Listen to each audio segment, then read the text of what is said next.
Mm.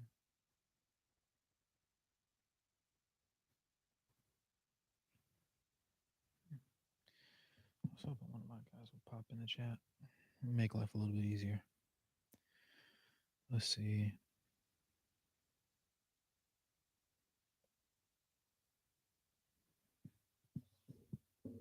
Hmm.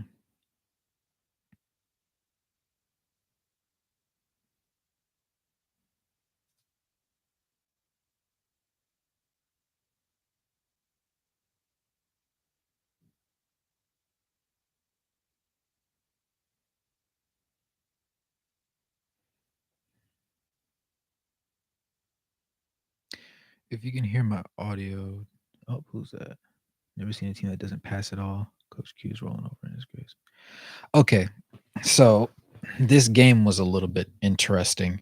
The first half was definitely horrendous, and the worst part of it, honestly. Harrison Barnes should never give you 27 and a half.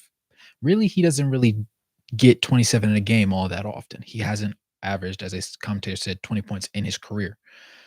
Uh, I don't like THT starting at point guard. I'm not gonna lie. I'm already up in the air about him, but for me personally, already not being the biggest THT believer, I'm not gonna say I'm a hater. I just don't love his play style. And the biggest thing that pissed me off was you would see Walker, you would see Lowry set a screen for him at the top of the key, and he would slowly and deliberately not immediately use the screen. While Colin Sexton isn't the greatest passer and wasn't for like the majority of the game when he was on the floor, he was a willing passer, which is part of the issue because last season and seasons prior, he just wouldn't pass the ball too many times. Now we're seeing him be a more deliberate passer and attempt. He did have that one go-ahead pass off a steal that just went a little bit too far for John Collins to grab and get a fast break lay that we really needed. But the the passing was rough. Yeah, you're right. I'm not gonna lie. I wanted Chris Dunn to play more because when Chris Dunn plays, he's more deliberate in the way that he attacks the game. He let me see how many minutes he had. Keontae did not look terrible on D. Definitely crazy. I'm not gonna lie. Yes, because in the preseason he was getting killed on backdoor cuts. Now, admittedly, the Kings do that a little bit less than some of the teams that we played against in the preseason. But that being said, even in that last preseason game, we played them. Sacramento deserved it, said as a Utah devout fan. Yeah, they definitely earned it. I think the biggest thing in this game that it came down to from right out the gate, the Kings won the Pacific last year. Now, of course, there were injuries going on and whatnot, but they were simply the better team. They knew who they are. You know, De'Aaron Fox is going to start. Kevin Herter was battling it out with Malik Monk, I heard, during their training camp. So it was a thing of a team that knew who they were and had been at they were third in the West last year, so they were peak before. Who should be starting at point guard? I'm a Chris Dunn guy. I'm a Chris Dunn. Oh, it's Dink. Oh, what's up, man? I'm definitely a Chris Dunn guy. I THT THT was killing me today. Tell me why you want THT. I gotta have a THT believer tell me why. Because he wasn't using the screens, and I think that was what was killing me the most. Because a lot of times it wasn't maybe it wasn't so much how he wasn't using the screens, but when he did use the screens, he was just so slow. And it wasn't like an in control kind of thing. It was like an indecisive. His brain was ticking really slowly. And I think that's what really got to me the most. I don't know. Maybe when I go back and rewatch it, it'll make sense. But Dunn was terrible today and shot the ball way too much. Not enough willing passes on the team. Kelly Olynyk. I can't say Dunn was terrible today. Was he his usual self? No, definitely not. Definitely not one of his better games. Kelly Olynyk was the best passer tonight. He had that. There was that one sequence. Remember, second quarter when things got rough. Lowry ended up after they said he didn't get a dunk. He didn't score. He wasn't scoring as much as he should have, and his shooting percentages were actually pretty bad in that first half. Game overall, but first half more specifically. Yeah, he was 6 for 15 on the game, but in the first half, he ended up having what you could. He had the one dunk that got waved off because they called the foul on the ground. Then he came down on the break, got the go ahead pass, and laid it up through contact. Then coming right back down, Kelly Olynyk threw a second lob to him, and he punched that one. So yeah, it was fun. Lowry was 6 for 15 in this game. He was 2 for 6 from 3. Obviously, he looked better in the second half when he played than he did in the first half. It was rough. Why is so much zone not working? This is more of a practice than a game. Okay, this was another reason why I didn't like THT. On defense, Dunn talks a lot. Even when Dunn isn't overly active on the offensive side of the ball, on defense, he talks a lot. There was one time where I saw Keontae George tried to call for a switch on Dunn. Dunn saw the matchup that Keontae was going to end up having. I want to say it was either switching onto Malik Monk or it was, I can't remember. It was a bigger guard. But he told him not to make the switch, and he literally threw him ahead of him to get over there. Now, that being said, Keontae George was actually significantly better on defense than he was overall. He ended up in total playing almost 19 minutes, 3 for 5 from the field, 1 for 3 from 3. His three-point shooting didn't look bad. He looked stiff on the 2 that he missed, but the one that he hit made me maybe believe in his shot. You know what I'm saying? That being said, THT shouldn't be a point guard. I agree. Dunn was solid today. I don't think he was his usual self. 15 he only took 6 shots today. He played 15, almost 16 minutes. He missed his 1 3. I really wanted that one to go down because he was not heavily contested. He was 2 for 4 from the free throw line, and we need those free throws. Overall, we were 23 for 31, and that's not great. Now, Colin Sexton, I credit him for his aggressiveness, but I did not like there was a couple times where he was flopping. Now, he was getting hit, so I guess it would be more of a flail than a flop, but it was a fact that he was catching contact and he couldn't finish through it. There was a lot of times where he would jump in the air and then the ball would just go flying out of his hands because he got hit. And that's not particularly good because those shots count. And then that's also a turnover at the same time. And he was 2 for 9 for this game, over 2 beyond the arc. He did go 5 for 7 from the free throw line and he had 3 rebounds, but he had no assists. And the big thing we talk about, the issue with him is not a great passer, which is why he doesn't start as much as I love the guy. Um, THT was 3 for 9 today. So he was 2 for 4 from beyond the arc. So THT is, I'm guessing, a more viable three-point shooter than he's been in the past. So I can appreciate that out of him. He did end up having 4 assists, which did not lead the team. Jordan Clarkson led the team with 6.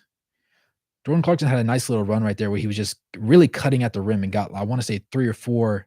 2 of them were reverse layups, and I think he got a floater. So it might have just been 3. Dunn should not take 6 shots in a week. Oh, Dell, you're a Dunn hater? Is that what that is? Let me see. THD has no passing feel. Start Keontae, his pick and roll and marketing has potential. I would agree. Now, I want to see Keontae on the floor alongside Chris Dunn because in the preseason, Keontae seemed to be a little bit more confident. And when he made mistakes, Chris Dunn was able to correct the mistakes and get him on the same page as everybody else faster than I feel like any other pairing that he was with on the court. I don't know if you might feel the same way about that, but I do see what you're saying with Keontae George. He was also really confident in this game. I think that helped with him on defense because he kind of looked like a deer in the headlights in the preseason a little bit. And like obviously he looked great in summer league because some of those guys are fringe NBA players. Some of them are trying to find a way to either go overseas or just play professional ball. So it's not the same caliber, but it's a step above college because these are going to be for the most part pro players at some level. But the preseason was really like his deer in the headlights moments. Let's see. Refine the minutes. Yeah. Let's see. Maybe start Kelly Olynyk and bench Kessler. Yo, I'm not gonna lie. Walker Kessler was kind of killing me a bit. Like in the first half, I want to say he only had 4 points, 4 rebounds. He did finish the game shooting 4 or 5 from the field and had 8 boards. So I'll give him a little bit of grace, but this was definitely not who we're hoping to see on a nightly basis. John Collins was good for us, though. Maybe start Kelly Olynyk, bench Kessler, more ball moment. Everything was so fast-paced, messed up. Missed the game of the Kings plays were more inspired. Yeah.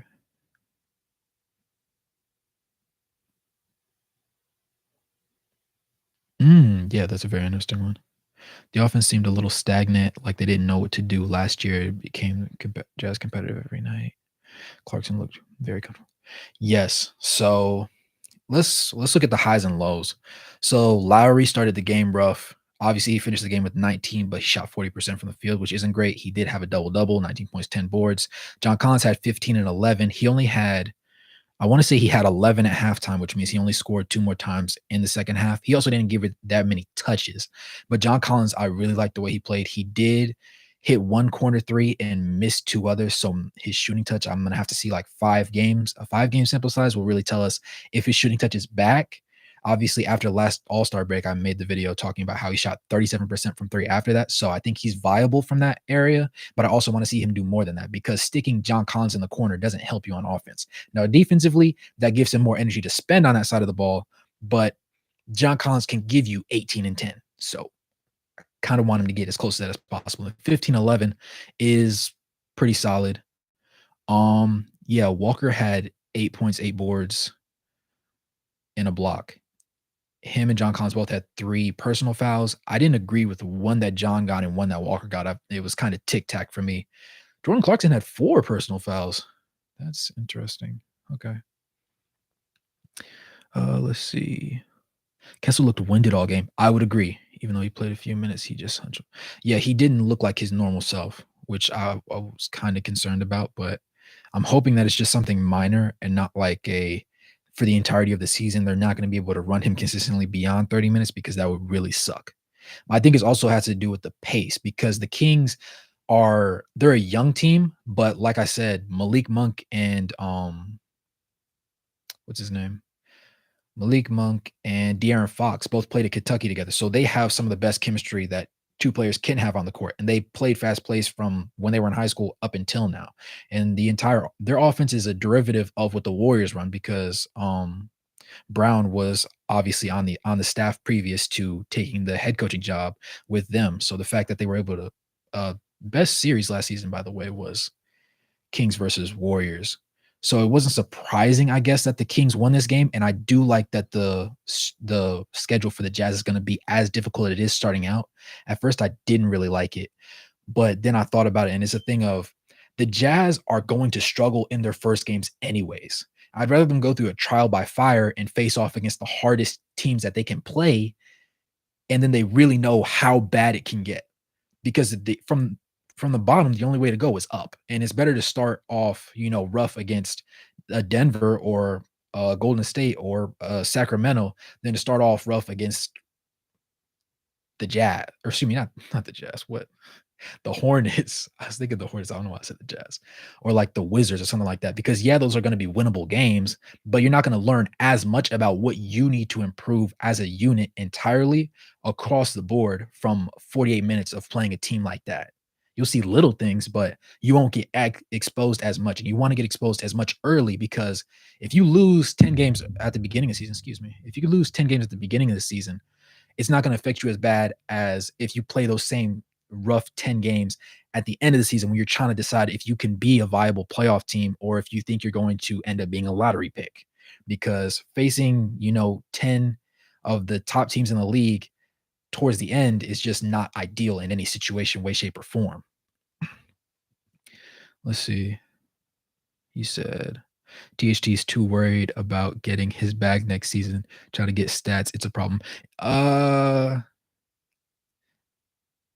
can see that. I can see that. Yeah. He actually only played 20, 21, almost 22 minutes, which I swear to you, it felt like he played like 30. Um, Sacramento's a phenomenal basketball team. Like they've got the potential to be in the Western Conference Finals. Utah played pretty good, in my opinion. Thought Keontae played great for the first game of his career at 19. Yeah, all things considered, Keontae was definitely not bad by any stretch of the imagination. Now, Sacramento Western Conference Finals, I could see it because while they don't have the extreme star power that a lot of other Western Conference teams have, they have the chemistry and they know their offense and defense like clockwork. Like their rotations were spot on the entire game. Now, credit to them because they obviously have the more continuity than the Jazz have just from a roster standpoint over the past few years. Because like even going back to I think was it 2021 back when the Jazz had Donovan Mitchell and Rudy Gobert, the only person that was from that roster is the man that just got a 3-year extension, Jordan Clarkson, and he played pretty darn good in this one. He went 8 for 16 from the field, 205 from 3, 6 of 8 from the free throw line. He led the team with assists with 6, so he had 24, 4, and 6. The only issue was he had 4 personal fouls, and some of them were a little bit rough. The one where he had the wraparound right in front of the referee was a little bit ugly because it's like and then he kinda looked pressed about it, and it's like, "Bro, lock in." But it wasn't that bad. Thanks for doing a live stream. Yeah, man. I always wanted to get into live streaming, but it's easier for me to pump out the not short form, but like a quick 5 to 10 minute video because then at any point in your day you can watch it. But since the game just finished, I was like, I might as well just do this. There's only 82 games in a season, and then I can just focus on this team specifically. It makes it a little bit more comfortably. Uh, Let's see. Sabonis is very physical, and that can be draining. Yes. I also like the way Kelly Olynyk was handling Domantas Sabonis, though, because in the first half, he didn't even touch double figures. And Kelly finished the game with 3 total fouls. Obviously, he didn't have much of an offensive, like, impressive show. He only had 3 shots, 2 of 3. Hit his free throw. So he had, let's see. He had 5 points, 6 boards, and 4 assists. So he wasn't great on offense, but we didn't need him to be. He made timely passes. He didn't make too many mistakes. And I think that's really underrated because in the first half, there were just a lot of miscues. It wasn't like one team was just significantly better than the other. It was just that one team knew their offensive sets and the other one was still trying to find their way on defense and on offense. And they just haven't had the continuity to get things down pat as much as Sacramento did. Let's see. Appreciate that, Dell. I have 2 observations. First, Sexton's place is not in NBA at all. Wow. He makes even worse decisions than last year. Is totally lost on defense. Second, Collins and Marketing can't be on the floor at the same time. I disagree. I actually disagree with that one. I usually agree with you. I just have to disagree with that one. So for me, Taylor Horton Tucker was the worst part on offense this time. Now Sexton shot the worst because he was 2 for 9. And I liked his aggressiveness and I appreciated the way he got after when he called for a screen, he was decisive with his actions. The thing with Colin Sexton is you don't want him to overthink. He's going to make bad decisions. Those come with Colin Sexton. But in the right situations, he shoots really efficiently from the field, whether it be from 3 point off the catch or whether it be him driving downhill and getting a layup. Now, the Kings, because he was playing against a team that was just so sound on offense and defense, even though Sabonis isn't known as a shot blocker, they rally to the ball and protect the rim very well as an entire unit. So this wasn't an ideal matchup for Colin Sexton, also considering the fact that he was splitting the floor time in rotations that really didn't suit him. But that being said, he still has to own a lot of accountability for it because he played 20 minutes. And you can't play 20 minutes, people were talking about how you should get traded and then go 2 for 9. Especially after how he played in the last preseason game against the same team. He had what, 24? And he looked really good in that one. In this one, he looked decisive, but he was getting hit. And there were a couple of times where he should have got it. He should have it warranted a foul call and he just didn't get it. But overall, I think that he has to play better. If he wants to, he's a sixth man to me. He's not a starting point guard right now. But in order to prove that he's worthy of being a six man, he has to hit six-man shots. And he didn't. Let's see. You said Collins and Marketing can't be on the floor at the same time. I would disagree. I liked them together on the floor on defense, though, more than I liked them on the floor together on offense. I don't like Collins being relegated to a corner 3-point shooter because that's what they had him as in Atlanta, and I feel like he's so underutilized at that point. That being said, I would agree that I think that they need some more staggered minutes as opposed to being always on the court at the same time. Let's see. Jazz are going to need a playmaker. Lowry, Collins, and Kessler can be great weapons if they can certified playmaker. I want Chris Dunn to have an opportunity. I want Chris Dunn to have the opportunity to fail. If he fails, then we can go ahead and make a different decision, make a different move. But I think Chris Dunn, at the very least, will provide just enough of a bridge because, for one, Lowry needs to become a better playmaker himself. He needs to become a better shot creator for himself and a better passer for other people. He's good in like short spurts, but over the course of an entire game, there aren't too many plays where you're like, "Yo, Lowry just worked him." Lowry's been putting in like he gets buckets, but he usually relies on other people to set him up for those shots. And I think while he did have a very efficient 25 point per game season last year, I feel like he could be even better if he could create his own opportunities and more so opportunities for his teammates. Now, maybe not 6, 7 assists a game, but 4 would be nice. He only had 1 in this one. Especially when your shot's not falling, you have to be able to get other guys involved and make yourself valuable on offense somehow. Uh, Sexton and Dunn are turnover machines. Oh no. How many turnovers did they have? Sexton had 3. Dunn did have 4. No, Dunn had a crazy turnover. He got ripped bad, when let me think.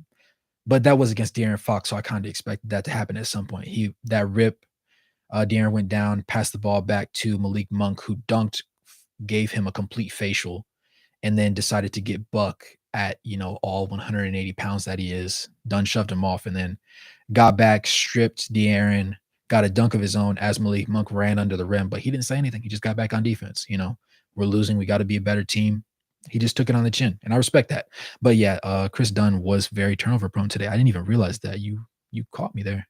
2 assists, 4 turnovers. That's not ideal. Not for him.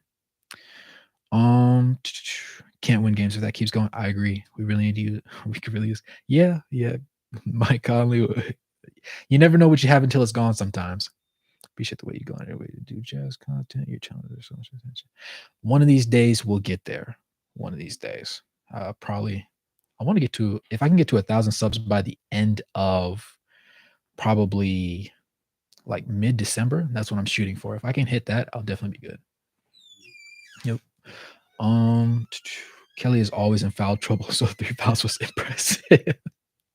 And think you're a fool. Yeah, nah, I'm not gonna lie. Yeah, he does tend to catch the most weird. It's not even like you don't even catch all the fouls that he has. That's the thing. You just look at the stat sheet and he just has a crazy number.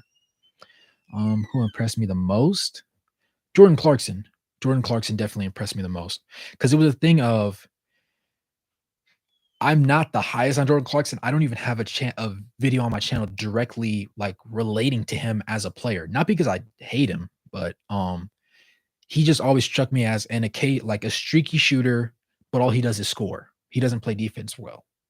But this game, he did rotate well on defense. He didn't get I didn't see him get exposed once. Maybe he did, and I just didn't catch it. But from what I saw, he didn't get exposed once. In 30 minutes, he shot 8 for 16 from the field. He was a cutter on offense, and I appreciated that so much for him because the art of cutting is undervalued in the NBA.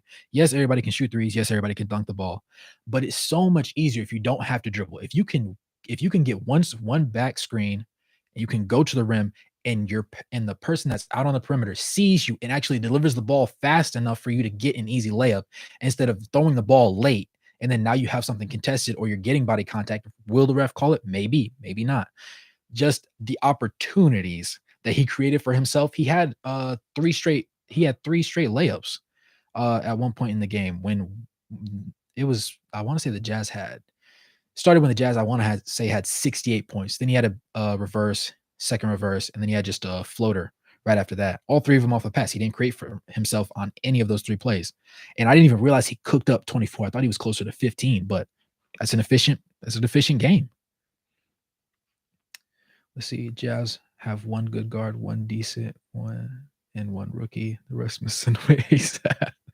Yo, finish me. You're killing me, dog. Clarkson was good. Ojai was okay. Keontae was okay, considering his first game. Might be very good. Yes. Yep.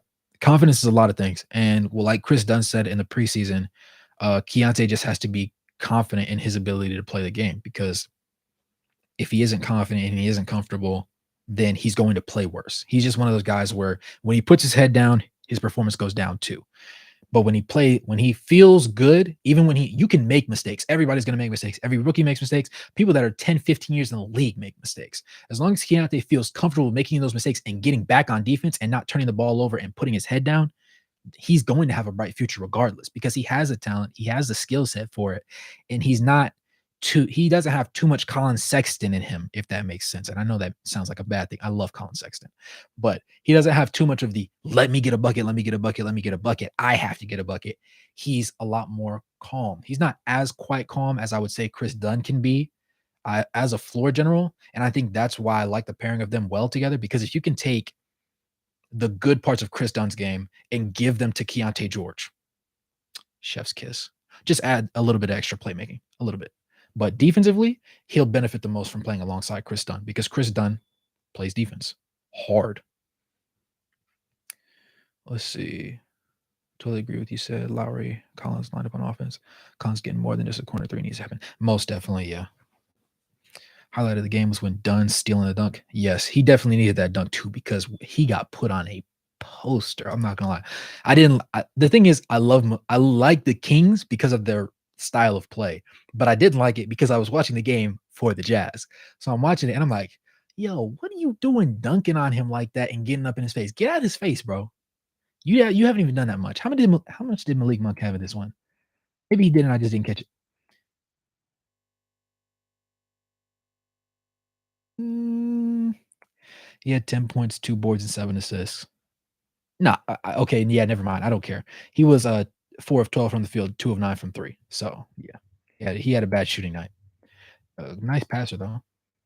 But yeah, no, I didn't like the flex in front of him, and I love when Chris Dunn got his dunk back because he needed that one.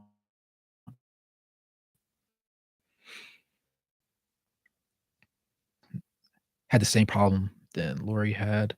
Collins didn't fit with them. Collins is actually quite good. Those 3 just can't play together. They eat away each other's strengths. I see what you're saying, and that's why I said Lowry has to become a better playmaker because he is the engine of this team. If Lowry comes out this game hitting and Harrison Barnes doesn't get as many runaway threes, I want to say 4 of his 5 threes that he hit in the first half were uncontested. So if he doesn't get that many attempts, there's no reason that he should have had 27. And I was so pissed watching the game because it wasn't like they were just it wasn't just that this team was so much better. It wasn't that, oh my goodness, their star player, De'Aaron Fox, Demontis Sabonis was just putting in work. No, it was wide open shots from a rotation player. 15 of his 27, 12 of his points were on wide open threes. You can't have that. And then you can't shoot bad from the three-point line yourself. We were 9 for 28, which is 32%. But when you let the other team go 19 for 51, that's 37%. You can't let that happen. You can't let that slide. And they let it slide the whole first half. And by that time, it was just too hard to get back. They played a lot better in the second half, and the fourth quarter looked pretty good. But it was just those first 2 quarters, they got beat. Um, that's why Kelly's a better fit with Lowry and Walker. Yeah, I would agree. I think Kelly's interchangeable for either Collins or Walker. I like Kelly and Lowry on the court together specifically because Kelly can set Lowry up a lot of times, and I feel like they have a lot of chemistry, surprisingly. I'm not really sure where it came from. Maybe just all the shooting drills in the offseason. I'm not really sure. Let's see. One guy I think could make a immediate impact with Utah is Titus Jones. That's a very interesting one. I know a lot of people were high on Titus Jones this offseason, and they were surprised to see where he's at right now. They could make use of him for sure. Titus might be good for the Jazz, but don't know his contract situation. And can Jazz get him? And honestly, who are willing to take Sexton? Believe it or not, there's a lot of teams that would take Colin Sexton. I'm not gonna lie, I feel like he would fit a lot better on the Miami Heat because Miami needs a starting point guard, just somebody to give you some scoring. Because last year, once Jimmy started ailing from his injury, you didn't have the same scoring punch. And like defensively, it's hard to stop a team like the Nuggets, especially considering the way that Miami's constructed. So they needed extra offense. I feel like he would do better on a team like that where they need your point guard to score as opposed to somebody that wants a traditional point guard because he's not a traditional point guard. And we keep seeing it game after game after game after game, and it kills me. That's why he got shipped out instead of Darius Garland. Um, what rotation was the most interesting to me? I actually hang on, let me check my phone because I wrote this one down. Um, I will tell you right now. Weirdly enough, it was Colin Sexton, Ochai Agbaji, Chris Dunn, John Collins, and I believe Jordan Clarkson. Now that sounds kind of disgusting, but hear me out, hear me out, hear me out, hear me out, hear me out. Those are a lot of energy guys. Ochai, great on defense. Chris Dunn, even better at defense. John Collins, solid on defense. Jordan Clarkson gave effort on defense today. I don't know if we can expect that from him. Colin Sexton also gives effort on defense. The issue was offensively, you're expecting Jordan Clarkson to be efficient in this lineup and Colin Sexton. The issue was Colin Sexton was not efficient. Jordan Clarkson was efficient. John Collins didn't get enough shots when this lineup was on the floor. And Chris Dunn was okay, but he wasn't as good as his typical self was. Now that I might attribute a little bit of that to the fact that he's playing against, you know, the Malik Monk and De'Aaron Fox duo, and De'Aaron Fox refuses to be a slouch on defense. Now, is he, Shea Gilgeous-Alexander, All NBA tier defense? Probably not, but he's definitely not a slouch, and he has some of the quickest hands in the NBA, and he, in my opinion, is the fastest player in the NBA. So that's a tough assignment to go against and get a bucket anytime because he's not gonna lay off you, especially in the first half because he didn't have to do anything on offense. He was letting Harrison eat us alive. Uh, but yeah, and then Ochai, he didn't play very many minutes. Yeah, well, he did end up getting 19 total, 2 for 6 from the floor, 1 of 2 from three. But I just like the way he plays on defense because if you play on defense and you shoot decently from 3 point line, we can find there's always going to be minutes for you because you have to be able to create it. You have to have somebody on the court that can create it, that can get a shot off without having the ball in their hands, and you need them to also be a viable defensive player. If they can get a shot off, but they're a terrible defender, it's going to be hard to play them because they're going to, if they're not taking a shot on offense and you don't end a possession with them getting a shot up at least 1 out of 3 trips, they become useless because they're going to give up a bucket on the other end of the floor and they're going to get hunted by the other team. Uh, Man, I'm just glad I got y'all in here because it's gonna grow. It's gonna grow one day. But the one thing I appreciate a lot is like on my videos, I try to reply to everybody's comments, or if I don't reply, if somebody just like says like, the Jazz are awesome, I'll make sure I like the message. Um, but it gets to the point where like I'm memorizing some of you guys, like Epic Wallpapers. I know you be commenting. Dink, I got you on TikTok, so I know you be commenting. Finish View, me and you have chatted a bit. Like, I appreciate that now because I know the channel is gonna blow. It has to. It's a lot of work, and you guys are always supporting me, so it's gonna blow at some point. And when it does, I know I'm still gonna remember you guys specifically, which is I don't know, maybe it's weird, I guess, but it's awesome to me. Let's say hypothetically the Jazz have a chance to acquire Harden. Would you give up? No, I can't. Now, this is the thing. James Harden at his best is an elite player, but the issue is when he's unhappy, he's a prima donna, and I can't stand that. Let me tell you something. As a basketball player, back when I hooped like consistently, like on a daily basis, I was more of a defensive archetype. I hit shots.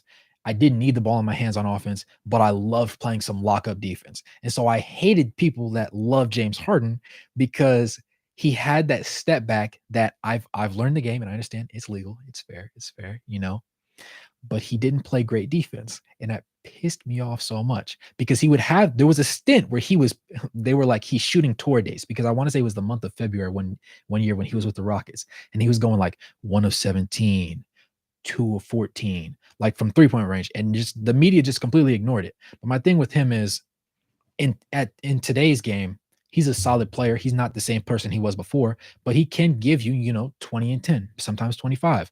But he can't give it to you when you really need it most. And it showed in the playoffs last year when he was paired up with Joel Embiid. Joel Embiid never plays well against Al Horford. I can't tell you what it is. I don't know if Al Horford, has some blackmail on him and he just tells him, yo, fold. I don't know. Al Horford just always seems to have his number for some reason. And so you needed James Harden to step up, and he didn't. And this is now the third team that James Harden is trying to force his way off. He did it with the fat suit situation with Houston. The Nets was kind of a rocky thing because it never really came to fruition. But when they played together, they were great. Obviously, I love Kyrie Irving. But that team didn't work out, and then he forced his way out of that one. Went to Philadelphia, and now he's forcing his way out again. And that's just a terrible look. And if I'm the Utah Jazz and our whole brand is like beating expectations and being better than what people expect us to be, James Harden just doesn't fit that mantra in a sense. Good player, but the thing is it's a high risk, high reward situation. Because either he's going to be really great for you and he's going to be really happy and talking to the media and everything and going to the strip club every night, or he's going to be okay. And then when the time comes and he doesn't like the situation, doesn't like that you guys aren't winning or whatever the case may be, he's going to throw a fit. And I don't like that. I don't like the antics that come along with him. I think that's the issue. If we're talking about James Harden, just the player, if I could have James Harden on the court and just ignore everything off the court, and he just acts like, like Lowry off the court, or like John Collins off the court, or somebody that's a little bit of a prima donna. Kyle Kuzma with his fashion shows, coming to and from games. I can live with that. But the whole ranting to the media and I'm never gonna play for so and so again, I don't like that. Let's see. If Utah goes after, say, Tyler Hero and offers Colin Sexton, what else does Utah need to give up? That's a tricky one because I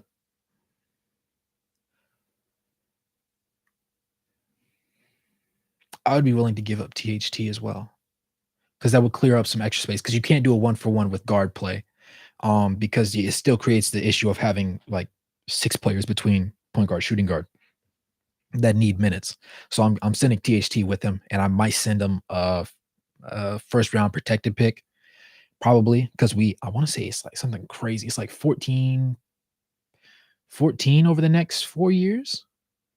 I could be wrong. It's something like astronomically insane that even like all trades considered, it's wild that we have that many assets. But I would trade 2 guards. If we can get a guard, I'm sending 2. I'm sending 2. So THT and Colin Sexton, I'll send that way. And THT does a lot more than just, direct point guard responsibility. So I think that the Heat could use him a little bit. Uh, I thought Sexton was pretty good. He gets to the line pretty well. He's a nice 6 man. He does get to the line well, and I think that's why I appreciate his energy so much. The issue was he did not shoot. He's usually efficient in the thing. That's my calling card. I love to defend Colin Sexton because I remember watching him back when he was in high school, and then when he was at Alabama when he went 3v5. That was such an unwinnable game, but I still to this day go back every now and then and just watch it because he's going to be a dog to the end. Even when he plays like absolute hot dog water, he's going to keep fighting.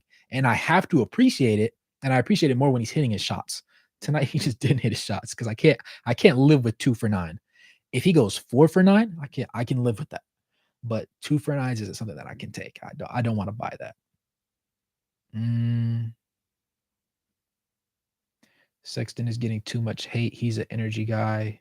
He can be out of control at times, yeah, but a nice weapon off the bench. Yes, I need to see him he needs to play against, I'm not gonna say a dumpster fire team like the Wizards, but he needs to just play against an okay team. Sacramento has a defense that's extremely solid, and a lot of people don't give them as much credit as they deserve for just being as great a team as they are because obviously who cares about Sacramento? Like the city itself, except for people that live there. They finally ended the playoff drought after what was it like something crazy, like 16 years or something? But it's a thing of just when he plays against a worse team on the defensive side of the ball, he'll look a lot better. And I think it'll clear up some concerns because when you win, people don't really care. When you lose, everything hits the fan. Sexton looked out of control every time he drives, especially he was actually lucky when he got called to get calls when he did. And his defense was very bad. Haven't never seen him that bad. Yeah, it was a rough night for him. It was a rough night. I wouldn't say his defense was terrible. Now, in the preseason, when they went against the Clippers and he was going against Bones Highland, he could not guard Bones Highland. Bones Highland was putting his shoulder in his chest and shooting jumpers, like heavily contested, like hand in the face, heavily contested jumpers, and was just killing him. And it hurt me because I was like, he's not getting a bucket on offense, and he's playing good defense, and he just can't stop him. Like that's the worst thing to watch if you like a player or you like a team, just watching your guys actually get out to shooters and properly execute on defense and have hands up in the paint, and then they just can't buy a stop. That's like the most hurtful thing because there's nothing you can do at that point. You're trying your best, and you're literally just not good enough. Ochai looking big this season, gained a ton of muscle. Yes, defensively sound. He was moving well. He slides his feet very well. Nice choppy steps. I didn't see him get beat off. I saw him get beat off the dribble once. The entire time he played. He played, yeah, he was on the court for 19 and a half minutes. So definitely solid. Always reliable to have good defense at the guard point because this is a team that can be very sneaky good, like top 10 defense. Tonight wasn't the case because we couldn't get out on shooters in the first half. But overall, over the totality of the game, I didn't hate what I saw, and I saw glimpses of what they should be. And that was the most important thing for me, I guess. Let's see. We need to release THT just to clear up minutes. Hey, trade him. I don't know. I can't tell you what for. Maybe he's just worth a draft pick. A second rounder. Depends on the team because there are teams that could actually find a very serviceable role for Taylor Horton Tucker. But I just don't like him on the Jazz because he doesn't do. He's a jack of all trades but a master of none. And the issue with that is he doesn't do any of the things that he does well better than any of the other five guards on the roster, which is what makes it problematic. Like he's not a better scorer. He's not the best scorer. He's not the best on defense. He's not the best passer. He's not the best at clean up the glass. He's not the best on defense. He's not the least. He's okay, but he's not the best at any of those things, which is what makes it so problematic. Because he's a Swiss Army knife, but he's a dull blade. He's got a dull blade. Found one of your earlier vids a few months back. I'm gonna be here the whole way. Yes, sir. I appreciate that. Support you, but haven't commented before. Oh no, you're good. You're good. I always chat back. I always chat back. Anytime you have a question or a topic, because I'm trying to stay daily for as long as possible. At the very least, until I hit 1,000 subs. I told myself I'm gonna stay doing daily posts. Now, last month on the 25th, I was trying to rush and get a video out, and I didn't get it out in time. I didn't beat 11:59 p.m., so that kind of killed me. So I did a double upload the next day to make up for it. But I've been daily so far this month. Ever since then, I've been good. I'm gonna finish the month out too. I have enough videos planned. I just have to record some of them. Glad to know one of the memorable ones. Of course, says before your video on Bryce Simpson ball. Look that Bryce can be THT's replacement at some time. I would like to see it. Now, the thing about Bryce, I need to see him do a little bit. I need to see him get meaningful minutes. He played in this one. Oh, he played 225. So him, Taylor Hendricks, uh Simon, and Luca and Yurt 7. They just subbed a full 5 in. And during that time, Bryce was 0 of 2. Fontecchio, I said it right. There we go. Was 1 of 2. Lucas Samanic was 1 of 2. So, I mean, the lineup didn't really do much of anything, but Bryce is one of those bright spots for the future just because in college, he was a volume shooter, but he was also an efficient volume shooter. He shot 40% from 3 on, I believe, if I remember from my video, I said 4.5, 4.6 ish attempts per game. So he has the ability to hit a shot. And it's about him being molded into the proper player to be efficient in an offensive set. And then defensively, just being able to lock in. The thing is, as a guard, you either have to be able to score really well and be okay enough on defense. There was a period of time where Curry was an immaculate scorer, but his ankles were so bad they had to hide him on defense. Now he's a serviceable defender, so you don't have to hide him per se, and he's just become more cerebral on that side of the ball. So it mitigates some of the issues that he was having from an athleticism or just can't guard him standpoint. I think Bryce, I think after a good one season, between sitting on the bench playing, 5-ish minutes in certain games and then, some G League assignment, I think he would benefit a lot from that. Just for him being able to score at the NBA level efficiently, and then also him being able to get into sets and properly understand and communicate while he's on the floor. I can attribute Colin Sexton being a little out of control to being down so big. It imparts a sense of wanting to do something, anything to help. Yeah, yeah, I can see that. I can see that. Yeah, most definitely. Um, love the Harden take, but I'm the Jazz. Go find a playmaker in the draft. They would have loved to get Anthony Black. Tyrese Proctor would be such a dream fit. That's an interesting one. I haven't heard that one before. Tyrese Proctor, really? Okay, I see what you're cooking. I see what you're cooking. I can see that. I can see that. Kessler might struggle again next game against the Clippers. Zubac is a big center. That's a tough matchup with the weight difference. Yes, the weight will be a bit of a concern. I do like that matchup because it's a little bit more traditional, and Zubac doesn't have the most well-rounded game. I think Sabonis is on offense. I'm definitely more concerned about Sabonis. Rebounding, I'm definitely worried more about Sabonis just because he's more. I'm not gonna say he's like crazy athletic because he's not. He's just not. But he's quicker. He gets to his moves and he knows what he's doing when the ball touches his hands. So in that sense, I would be more concerned with him having to guard him because it's just a little bit of a more difficult matchup because he can do more. With Zubac, it's going to be a lot more of like if he did actually play minutes in the Team USA, losses, they would have been wins. But, when you play against a traditional 5, he's a guy that should start, and they didn't do that in the Olympics, excuse me, not in the world championships. Boo-hoo, you know? I wanted to make a video about that, but that requires a lot of research, and since I'm going daily right now, it just doesn't provide me I don't have the opportunity between the regular 9 to 5 every day and making the videos to put that one together just yet. I think I will get around to it eventually. Right now, I'm trying to get enough data on actually Walker Kessler playing defense on the floor and compare the system that they run on defense right now with, when they had Rudy Gobert to see how much even if it's slightly more efficient, because I do like this a lot better. Walker Kessler is just less awkward in his movements. He moves his feet a lot better on the perimeter, and when you don't have to force him to get out on shooters, I feel a lot more comfortable with this. I believe Kessler weighs more, but I can't. It says he weighs more? How much does it say Walker Kessler weighs? I gotta see this.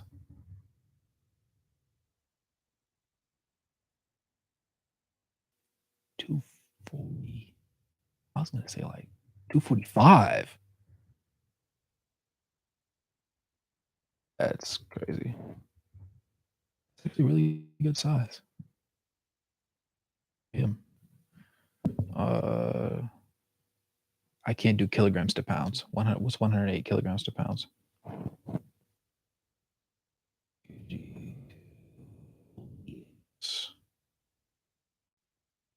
38. Wow. So it does say he weighs a little bit more. It doesn't look that way. Is he taller? Is that what I'm missing? No, they're both 7 foot. Yeah, I don't know. I don't know. That's actually crazy. I think Tyrese Proctor makes a ton of sense too. Gotta really hope our pick lands in OKC's hands so we have more options in 2025. Yeah, fair point, fair point, fair point. Dink, man. I think something that also would help my videos get more just like views would be if I had more like game footage in them. And I do need to get better about putting those in there and just sending them to my editor to get those done. But I'm not gonna lie, I don't always have, $30, $40 to do per video, especially since I'm going daily. If it was just me doing like 2 videos a week, or if I was like as great as Jimmy High Roller was with creating a script, I went to school for broadcasting, so I understand like lighting tricks and just, being in a media setting. But when you're on your own and you don't have your own studio, you got to buy your own equipment, you got to set your own stuff up. And I have to come up with the extra stuff to send his way. And I have to put it in a way that he can understand to create what I need him to create. And when I have the time to, he does a great job. But I don't always have the opportunity to, but I'm gonna get that video done, best believe. It's been sitting in my queue. I have half the script written right now. I was impressed with Sacramento's rebounding. I thought they would destroy them on the boards. Yes, because literally, Sacramento, they have I remember last season, I did a video about them and only got like 98 views. But Sabonis, their biggest issue going into the season that they had to correct was rebounding because Sabonis would be averaging like 12 and a half rebounds a game. And then the next would be like Keegan Murray with 4.5. And you can't do that and win games because if Sabonis is in foul trouble or he's just not rebounding great, you need help. And even in this one, yeah, Keegan Murray stepped up. He had 8 boards. Herter had 5. De'Aaron had 5. And then Barnes had 4. Him having 33 is so nasty. Ew. I don't like that. Is that hating? I don't hate him. He was one of the only players I liked back when the Warriors were like in their beginning stages, I guess. I don't know. Hope a Jazz Nation turns up. Oh, this. Yes, sir. Gotta keep it daily. Grind, bro. Can't imagine a long form kind of video grind. Hours recorded. Bro, yes. Your videos are really like if I could take all your video editing and just put it behind my videos, and I was actually like not a completely hot dog water script writer, I would if my video didn't blow, I would be pissed.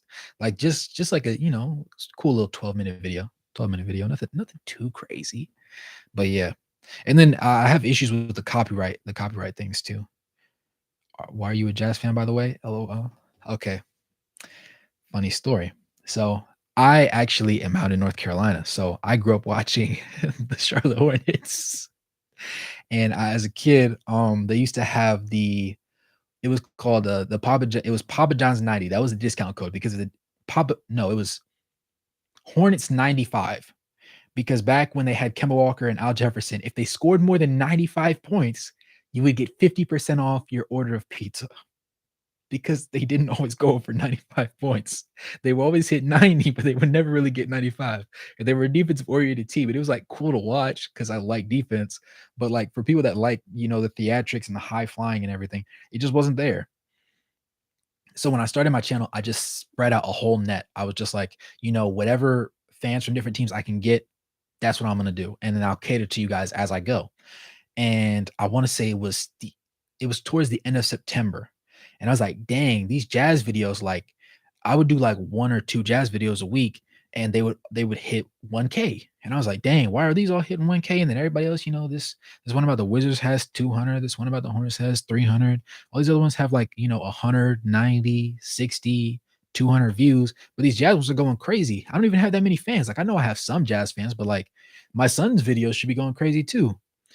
And I was sitting there and I actually went video by video through my YouTube analytics and counted up individually because I actually have a lot more jazz videos than I thought I do. I have to like almost 30, like almost a month's worth, literally. And I went through and I counted and added up all the subscribers I had. And a third of my subscribers were jazz fans. I didn't know. So I started doing videos for you guys all the time, like a lot more consistently. And then it grew. And I believe jazz fans make up, if not half already, like probably 6-ish subscribers away from half of my current. I think I'm at 531 subs last time I checked, 532, I think. Um, but yeah, and I'm a big Colin Sexton fan, as I said before. So when he was with Cleveland, nothing killed me as much as when he was sitting there on draft day and he told LeBron, "I can't wait, I can't wait to play beside the king. LeBron, I'm coming." And LeBron left for Los Angeles, bro. I was dying. I was deceased. But I still like watching Colin Sexton because even on that team, like, he was still putting up numbers and he was actually very efficient, particularly that second season and beyond 4 and 4. And I would say last year, seeing Lowry Markkinen burst onto the scene really made me. I'm not gonna say it made me a Jazz fan, but I appreciated the team more because when they had Donovan Mitchell and Rudy Gobert, I didn't love them. I liked the defense. I was a the way I defended Rudy Gobert, bro, let me tell you, they were like, "Why is he worth so much money?" I'm like, bro, trust, bro, trust. He doesn't block every shot, but he blocks a lot of shots, and defensively, bro, he's awesome." And people were like, "Bro, he has no bag." And I'm like, "You're right. Dang, you're right. But still, but hear me out. He's clamps. Every time somebody gets blown by, who's at the rim? Rudy Gobert. They be getting a bucket every time? Nope. Why? Because Rudy Gobert. That's why you paid a man. Um, I like Walker Kessler more than I like Rudy Gobert. But at the time, that was like one of those big things that was one of those big things too. Like after they made the trade and they moved all those pieces, I was like, I like what they got going on here. And I'm not gonna say I expected it to be this because I don't know who did. If any of you guys did, you're better men than me. But I just like a lot of individual pieces on the roster, and so it cohesively works together. I like the way Walker Kessler plays. I believe in him more than I believed in Rudy Gobert. I was a fan of Lowry, but I didn't see him scoring 25 a game last season, especially as efficiently as he did. Now I believed in him, and like, to me, when he was drafted and he was on the Bulls, he should have been a 20-point per game scorer. He should have been a. I'm not gonna say he should have been the heart of that team, but he should have played several more years on the Bulls, but they mismanaged their talent. They're mismanaging their talent right now. Like, if you look at the Bulls roster right now, you would think that they're a great offensive team and I almost cursed, a crap defensive team. They're not. It's the other way around. They're a great defensive team and they're piss poor on offense. But like, I like Lowry. I like John Collins a lot. I just like a lot of the individual pieces of the team, and I think once I realized like a lot of my subscribers were also like Jazz fans. And then I realized like I literally looked up just Utah Jazz and I saw my videos, a couple of my videos were on like the front page, like within the first 25 videos. And I was like, there's got to be somebody for this niche audience that's better than me at this or that's already there. And they just weren't. And then I was like, well, let me pay a little bit more attention. And I did. And obviously, like I said, I like some of the players already. Um, like Chris Dunlop, Colin Sexton. Kelly Olynyk was kind of up in the air for me because he did pull Kevin Love's arm out of his socket. I never forgot. um, I like Walker Kessler, like John Collins, like Lowry. So there was just a lot of individual pieces. And I remember Omer Yurtseven because I watched him play back when he was at NC State. And I liked him back then, even though he wasn't that good. Because I was an NC State fan. I still am, but I used to watch the games religiously back then, and I remember him from that point. So I know a lot of the individual pieces, I guess, a lot lengthier, a lot more time than I've watched a lot of other teams' players. Like, yeah, I love LeBron. I wouldn't call myself a Lakers fan, but I love LeBron, and I know LeBron gets a lot of hate, and a lot of people say MJ is the GOAT. I stand on a different side of the spectrum for a different reason. Um, but I have to respect everybody that says MJ is the GOAT because a lot of people, you want the hero. You want the guy that scores a lot of points.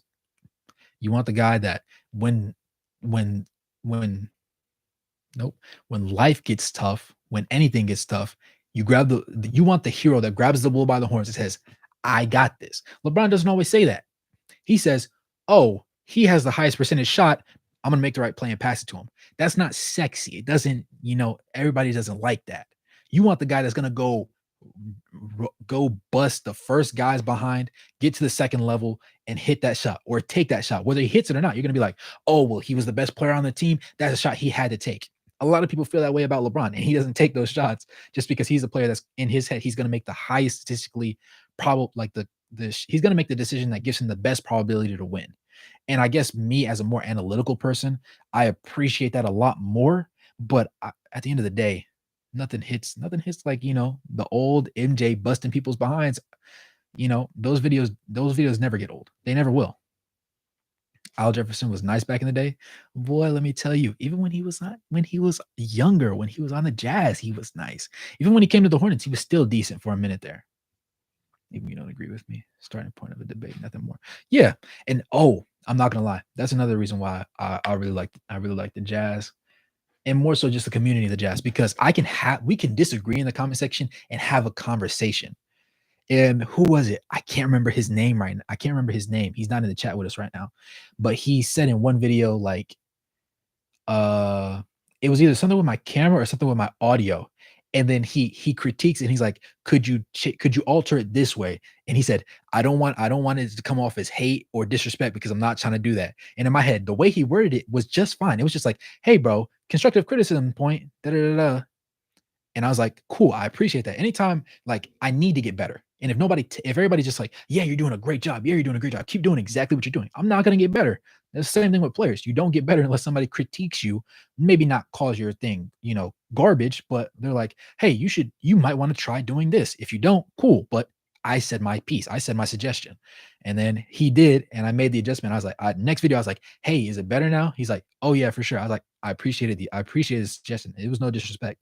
I just appreciate you guys because we can have conversations and it's not like, bro, you're wrong. What are you talking about? That makes no sense. Why do you have an opinion? Your opinion's stupid. It's like, bro, everybody has an opinion for a reason. I understand the simple principle of even if you don't have to agree with anything I say, just like I don't have to agree with anything you say. But at the very least, I want to understand where you're coming from. Like me, I would never be a serial killer, but I want to understand how serial killers' minds work so that I can avoid being in situations with serial killers. Does it make sense? I'd like to think so. Let's see. Kessler did well against Zubac last season, but I don't remember. Wrong. Don't check that now, but for some reason I have it in my mind. I may be wrong. I'm inclined to believe you. I think that's I think that's an easier matchup for him than somebody that's a lot more mobile. Remember when I was like 10, I had an Al jersey I wore it every day. Man, look, don't get me started. I have y'all not gonna like this one. My favorite NBA player is Michael K. Gilchrist. Is Michael K. Gilchrist because back in the day when he got drafted, remember he was right there with Anthony Davis on the board, and everybody was hyping him up, and the Hornets grabbed him because he couldn't shoot worth a lick, and he had that ugly, he had that that contortionist type jumper, and it was just disgusting. But the simple fact of the matter was he played defense hard. And I'll never forget, I used to watch those games religiously right after school, whatever the case may have been. I was right there on the couch watching the games. And this man gave up LeBron's career high. And in the very next game, Melo gave that boy 62. And I was hurt for him because two of the greatest scorers and players in the league at that time both came to Charlotte and gave him straight work. And there was nothing he could do about it. He was trying, he was there. Like there's always that guy that's always going to be there on defense. He's not going to be great, but he's going to be there. And he was just getting worked. But for 60 both times was crazy. It hurt. Traumatized former Hornets fan. I don't know if I can. I'm gonna try and like the Hornets again because MJ is gone now. MJ, great player, terrible owner with the Wizards and with the Hornets. We have jailbirds right now. I'm not gonna lie, I like Miles Bridges. It's unpopular to say because I found out that his girlfriend isn't as innocent as everybody claims, or his ex girlfriend slash baby mama isn't as innocent as everybody claims her to be. Um, let's see. Will break my arm trying to take a jump like him. Bro, his jumper was nasty. And I'll never forget, he hit like 3 jumpers in the first 10 games of the 1 year when he said he was working on it in the off season. And I was like, yo, he can shoot now. He can shoot now. And then and then it just went downhill from there. I miss him a little bit, not gonna lie. Let's see, Kobe or Tim Duncan? That's a real question. For me personally, because okay, if I'm using my logic of why I like LeBron more than I like MJ, I have to go Tim Duncan because there's a lot more situations you could put Tim Duncan in specifically, and he will succeed in his place. I will be more conducive to team success than Kobe's will. Kobe was more of an inefficient shot chucker, but he was fearless. And if you did not guard him, he was going to take your soul from you. And I think that was the biggest difference because Tim Duncan, solid defender, solid guy on offense. He was consistent, non-emotional the entire time. And that doesn't really galvanize your team. Kobe, he could be 3 for 15, but when he hits that fourth, if it's off a pump fake step through on a 3 and he hits that thing, the whole stadium's going crazy. And he's about to make a face and then everybody's gonna get real. So I mean, it really it's a pick and choose. I think that's more of a situational thing, just like I feel like LeBron and MJ. Because when I think of the GOAT debate, I think if this is the greatest player the basketball game has ever seen, if I take them and drop them and I randomize the rest of the teammates, who has more success? LeBron, because LeBron does a lot more things unanimously better. He just does a lot of things better than MJ did. Now, if you give me a specific type of team, then there's going to be a lot more instances where I pick MJ specifically because MJ, he's a winner. Point blank, period. He's a winner. And he's going to let you know he's a winner every time he touches the floor. He's going to take shots like he's a winner. He's going to tell you to get in your place like he's a winner. That and also like in today's NBA, MJ's mentality probably his manner of speech towards his teammates would not be appreciated because you'd have a lot more, Draymond Green, Jordan Poole situations, but MJ would punch back. For sure. Let me see. Who do I because I know I did a couple of videos about John Collins specifically, as well as Walker Kessler, Lowry. I did a couple. I need to do one about Jordan Clarkson. I did one about Kelly Olynyk. It didn't do great, but I did one about Kelly Olynyk. I do quite a few on Colin Sexton because I like Colin Sexton. I should do one about Ochai, Jordan Clarkson. I have a couple on Keontae George. I have one for Hendricks and Sensenball. I'm debating on Fontecchio, Samanik, and Yurt 7 because they're just bench pieces and they're just there to fill out the roster, but at the same time, I kind of like them. Did Josh What's his name? Did J Gub get relegated to the G League? I don't see him on here. He might have got relegated to the D League, to the G League. I remember it was a D League. That was nasty. Um, but yeah, man.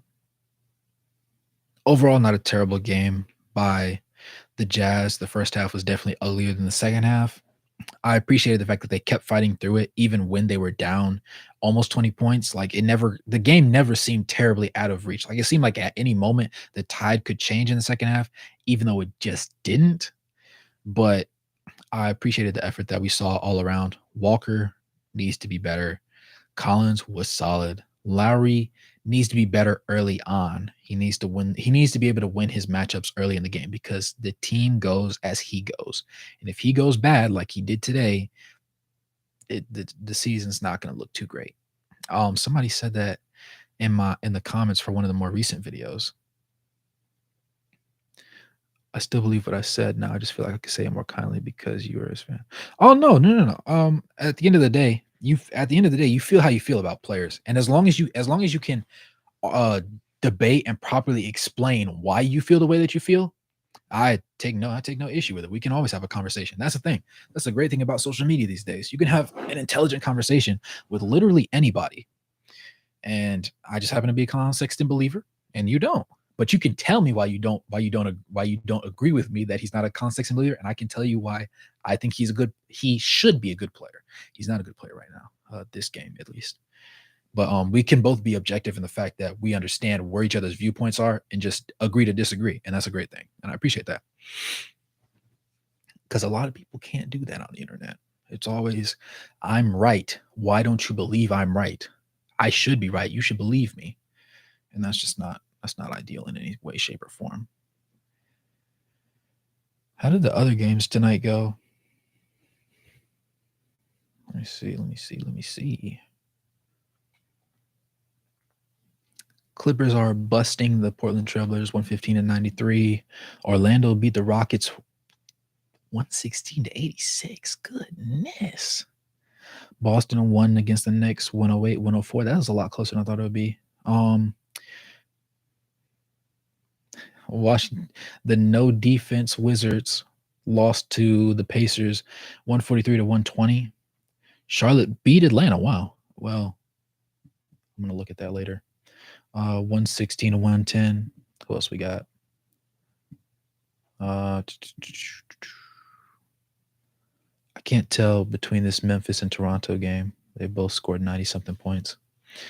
The Pelicans beat Memphis 111-104. OKC beat Chicago 124-104. Sacramento 130. Well, we know that one. Never mind. I'm not going to repeat that again. I've seen it enough. Dallas 126-119. Yeah. How did Wemby play in that one? Yo, Wemby's different. I was reserving judgment for as long as I could, but Wemby's just different. He's a lot better than I figured he would be. I was not expecting that. I was hoping he wouldn't be that good. Not because I don't want to see him succeed, but he's starting pretty.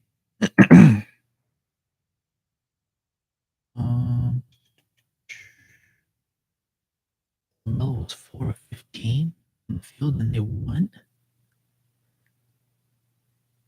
Ugh. Oh, PJ Washington was 12 of 18. That's why. But he's 1 for 6 from 3. Brandon Miller had 13. Okay. Shout out Brandon Miller. Dallas beat the Spurs. I'm going to see real quick.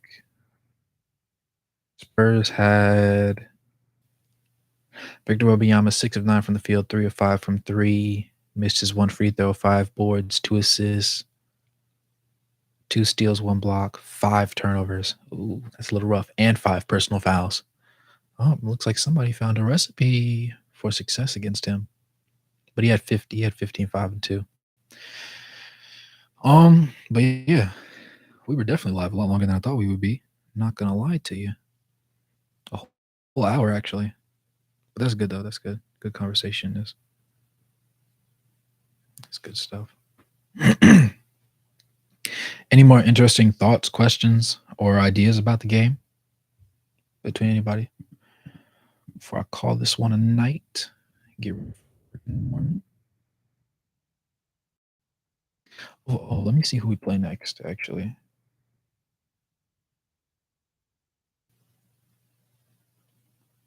enjoyed your wrap up more than our local analysis here. Last week. Yes, sir. Yep. I'm gonna try and do it after every game. Actually, the only times I won't be able to is if it's a Saturday or Sunday night game because I work third shift on Saturdays and Sundays. I work 7 days a week, so I will be unable to in those situations. But Monday through Friday, I'm definitely gonna have a recap. I might do an individual video. I don't know, or I might set a time in the morning. I don't know how I would work it actually. Thanks, I appreciate that. Trying to get better every day. That way I can, bring you guys better content, get more like-minded people around us, and I'll appreciate it a lot more. I realize there's not a lot of content creators for the Utah Jazz. Like people said it, but it wasn't until like I actually like started searching and I was like, wow, there's really like not a lot. And I saw what's his name? Hoops Nerd. He switched from just doing general NBA content to jazz content. Literally, I want to say the exact he made his decision. He posted about his decision the same day that I went through my subscriber account and decided to switch to jazz specific. So shout out to him, by the way. He's almost at 10K, I think. He's at 9.8. Great videos. If I can reach a point where I can do the where I can add in video clips like he can, then I think my channel will blow up kind of similarly. Or I think at least I would be able to retain a lot more attention from the younger audiences. Because right now, my analytics say that most people are ironically either around my age or older than me. And I think like only 16% of my viewers are between the ages of like 13 to 24, 16 or 17%. So most of my viewers are either my age or older than me, which is actually really awesome. I appreciate that. It's good, especially once brand deals come around, and then I can actually pay my editor to do more crazy things for me. And then I can stop working on the weekend. That's gonna be the big one. When I can go back to working 5 days a week instead of seven. But more important than that, I need the jazz to be good because the amount of trash I'm going to talk for the Jazz fan base once the Jazz like make the playoffs because ESPN didn't even consider them to be a top 10 team in the league for the Western Conference.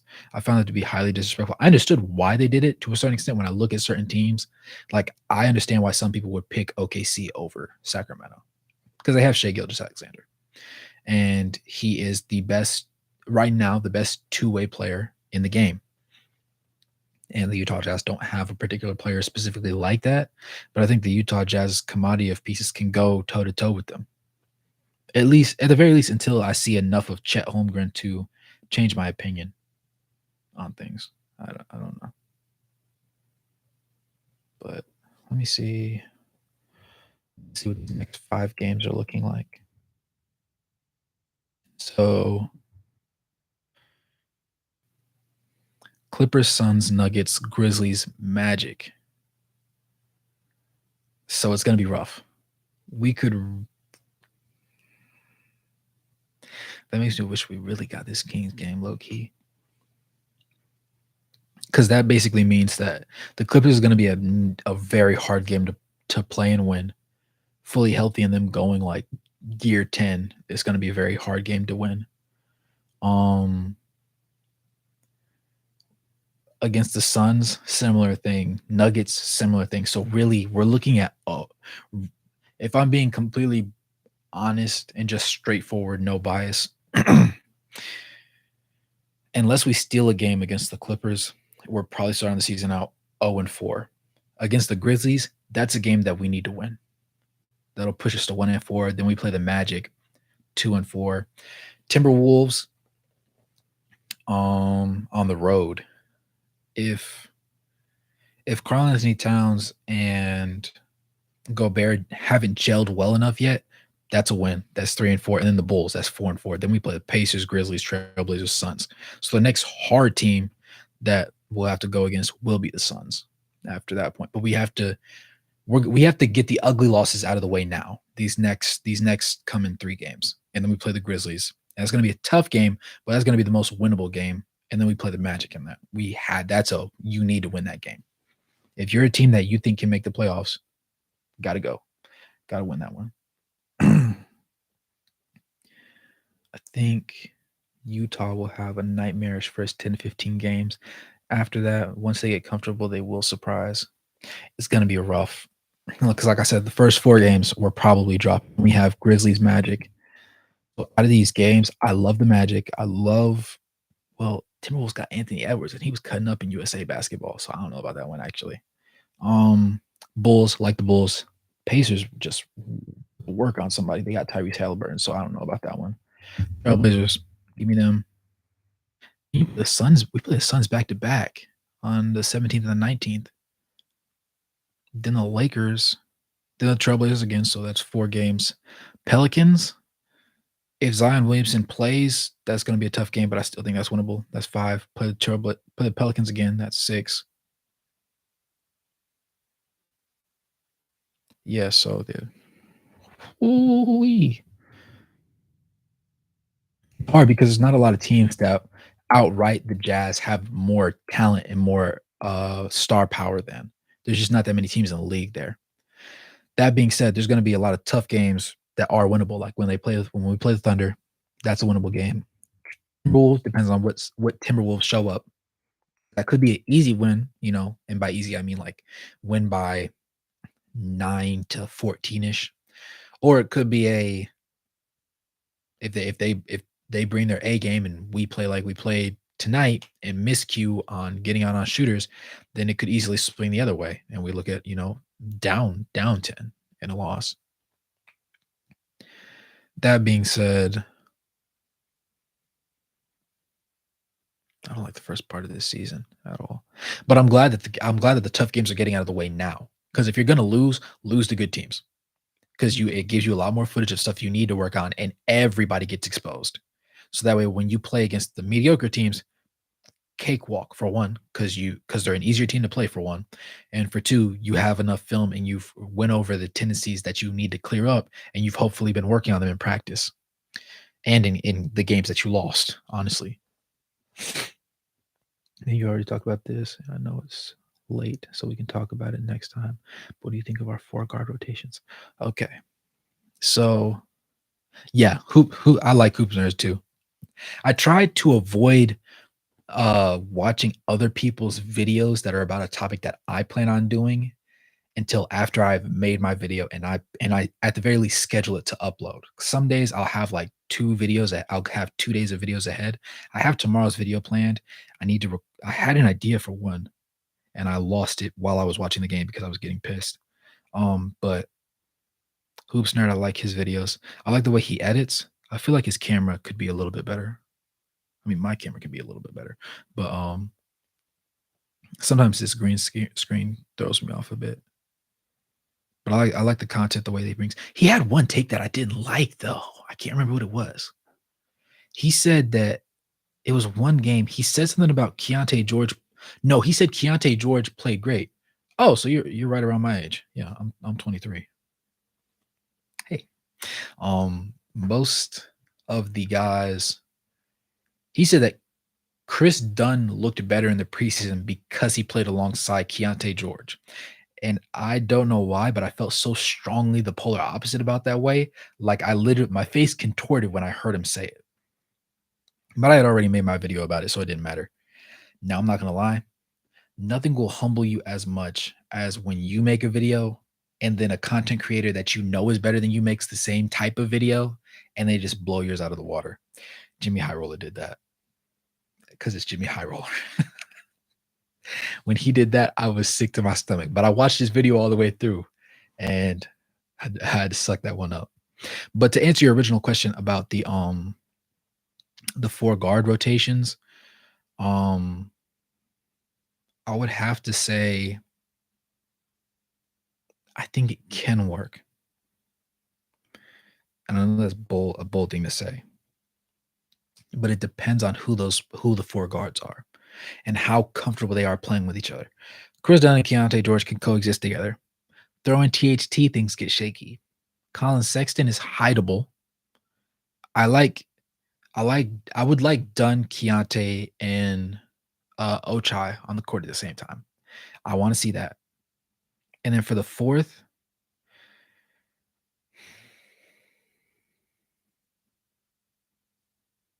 I can't put Sexton because he's gonna get violated on defense. Like if Clarkson, give me Clarkson. Because if he plays defense the way he played tonight, the rest of the season, I can kind of live with that. Yeah, the schedule's ugly. The Magic is gonna be the easiest game we catch. The Trailblazers will be a little bit more comfortable too, but the wildest thing is the fact that they put more help around Scoot Henderson in one offseason than they put around Damian Lillard his entire time there. When somebody posted that, I was like, "Nah, you're wildin'." And then I looked at all the trades that they made while he was there, and I was like, "He's got a point."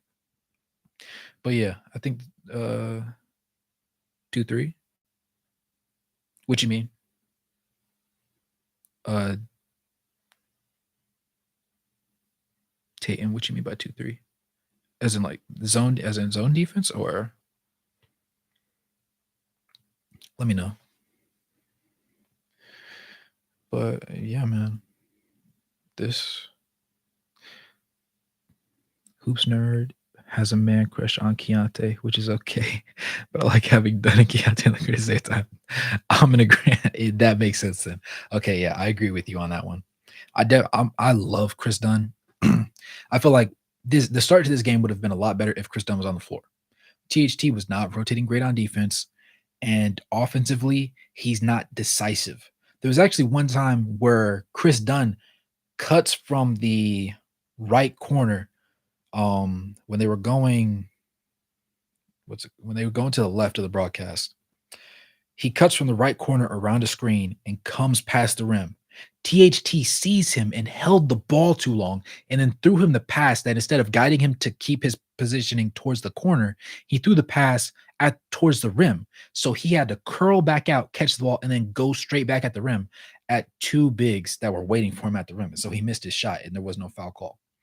And that was one that really irritated me about THT. Um, let's see. You said, yeah, no kidding. I'm all for Keontae hype, but he's over the top. Yeah. I mean, this is the thing.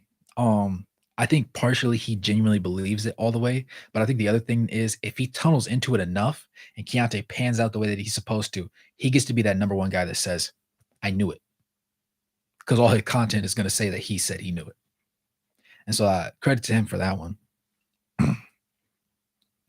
I believe in Keontae, but I want Chris Dunn to get his opportunity to show Keontae the ropes before you just hand the reins to Keontae.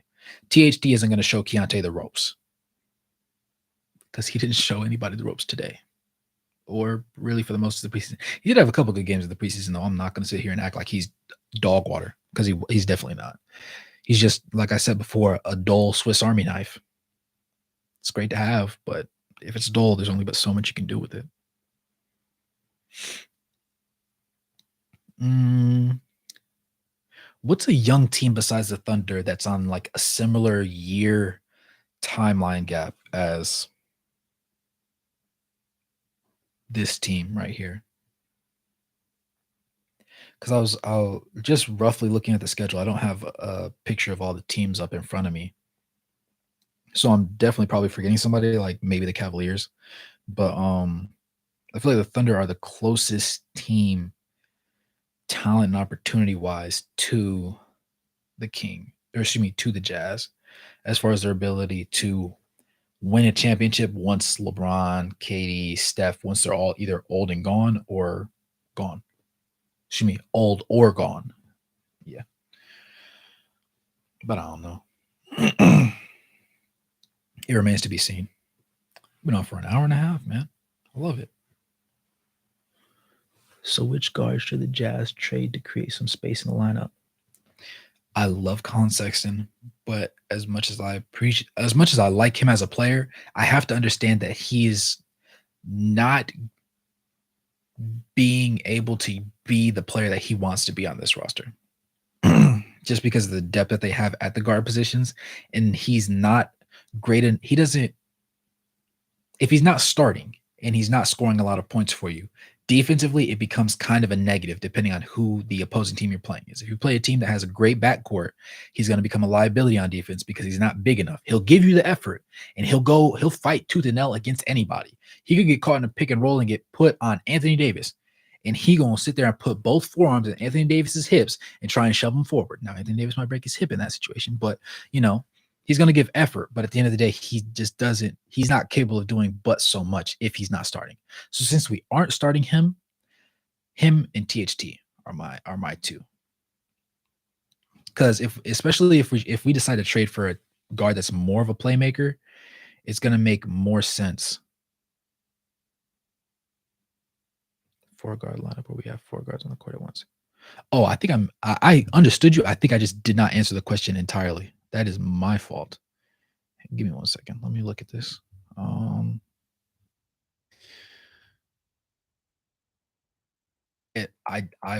think that a four guard lineup can work, but everybody has to be on the same page, which is the hardest part. A team like the Sacramento Kings have a better opportunity of doing that because their guys know each other like the back of their hand. So they're all running the same thing. They've all been running the same thing. They all play together. Some of them have played together in college. Some of them have played together since they came into the league. You know what I'm saying? So it just comes down to how well everybody knows everybody. So I think Chris Dunn and Keontae, definitely you can have them on the court at the same time. Ochai can definitely run that. So that's three. And then Jordan Clarkson will be the fourth guard. Now at the center, at the five, that becomes a little bit tricky because if Walker Kessler plays the way that he played today against a team like the Kings, that's not ideal. You can't run him as that fifth person. And a lot of times it's going to be that the big that's in the lineup that allows you to either run the lineup or kills the lineup entirely. So I would say run Lowry Markkinen. You might be able to do John Collins. I would have to see it first before I sit there and just spout nonsense about it. But I think if they had Lowry, Clarkson, Chris Dunn, Ochai, and Keontae, I think you could live with that. But it also depends on the team you play because they can't run a a four guard lineup against a team that's just superior all around. Like they can't run that against the Celtics because they're going to be too undersized against specifically Jason Tatum and Jaylen Brown, even though Jaylen Brown still has no left hand. I love hitting on his left hand. But it just depends. Two in the next five. Who do you think the two games are? Let me know. Any teams out there if that might be interested in THT or Sexton? I'm a big believer in the Heat not having enough firepower. So I could see them taking a trade if they do want to unload Tyler Hero. But it seems like they want to hold on to him now because I saw the report that said Pat Riley sat down in the prep conference. It was like, we were never shopping Tyler Hero. Okay, old man. Whatever the case may be. When the rumors were out there saying y'all were shopping him, you didn't say anything. Interesting. But I would say maybe the Heat. Maybe because the thing is, I can't just say any team because it has to be a team that they'll want them, and we can also get something reliable back. Is Tyus Jones on Washington right now? If he's on Washington right now, they might be a viable opportunity because Washington just seems to be the team where everybody goes to get their numbers up and they get traded somewhere else to actually win games.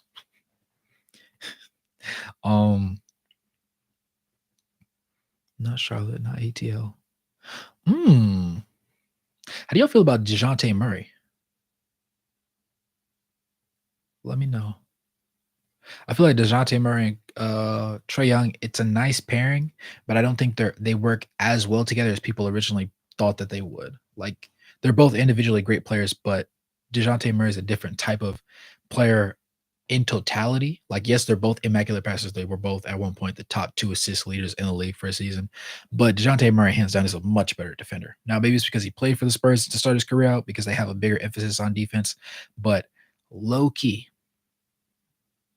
maybe it's because I'm a little bit tired, a little bit sleepy. But I think that if they did decide, this pairing of these two guards isn't going to work, let's see what we can get for DeJounte Murray. I would be willing to give up THT and Colin Sexton at the same time because you have to give up more than one guard. So I would definitely send both of them for him. Now that would then become a question of his personality because is he bringing that the off-season personality where he's slamming the basketball off people's heads and playing the game just stupid aggressive? Might kind of like that. That might be the missing piece. That might be, and he's also a great passer. And we need a good play. We need a great playmaker, not just a good one. Because Chris Dunn to me is a good playmaker, and they're not starting. They didn't start him this game. Maybe they'll start him next game, but they didn't start him this game. And in my video, I thought they were going to start him, so I look goofy now.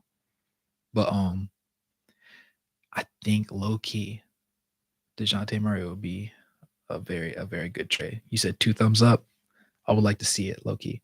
Kind of the Pistons, but not really. Who would you want from the Pistons? Let me know. And then let's see. Toronto, no. Minnesota, no. OKC, no. Chicago? Mm-mm. Give me a healthy Lonzo Ball. Crazy thing to say because I know he hasn't been healthy forever, and it seems like his legs are made of like fiberglass. But I was a big Lonzo Ball fan. Like when he was in his Chino Hill days, when he was at UCLA, even when he was on the Lakers, there was so much hype put around him, and he just didn't have the ability to produce like LeBron did when he came out of high school. So it was kind of unfair to him in that sense. But he grew into a player that could viably shoot threes with a more mechanical jumper. So it would be his jumper was more consistent. Admittedly, he didn't shoot a lot inside the arc, so his 3-point percentage was high for 3-point percentage, but he shot so many of them that it made his overall field goal percentage low 40s, which made people feel like, oh, he's not a great shooter. It's like, okay, bro, sure. That being said, if the Bulls just decide to continue to sit in purgatory and make no drastic moves to help out, what's his name, the light skinned king, dunk contest winner. I can't remember his name off the top of my head. I'm staring at him. Zach LaVine. If they decide they're just not going to help Zach LaVine out, go ahead and trade Lonzo. Give us Lonzo. Healthy, of course. Injured Lonzo does nothing for us. Well, because I think the current goal is for him to sit out this season and play next season. So at the trade deadline, if we are rough, like we're not going to make the playoffs, trade them both for Lonzo Ball. Lonzo can sit on the bench, get healthy over the offseason, and run next year. Maybe that's crazy to say. Maybe I'm kind of overrating him a little bit. I feel like in my heart of hearts. Dallas, they're not going to give anybody. I don't want. I love Kyrie as a player, but he wouldn't work well with this roster. Spurs, nobody there. Portland, nobody there. Clippers, Russell Westbrook. No, because we had him before we sent him away.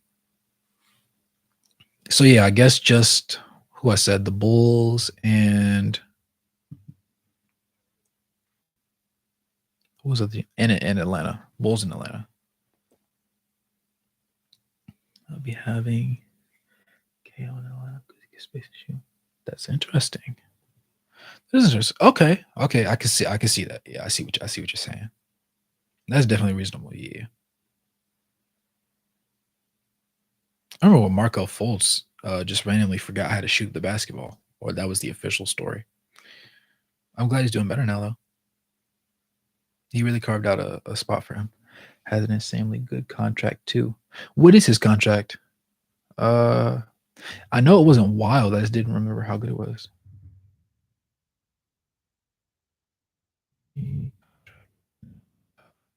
per year 120. That's actually not crazy. And he's 26. So he's Lowry's age. So that's reliable. That's reliable. Yeah. I can see that. Yeah, I can see that. That would be nice actually, if I'm being honest.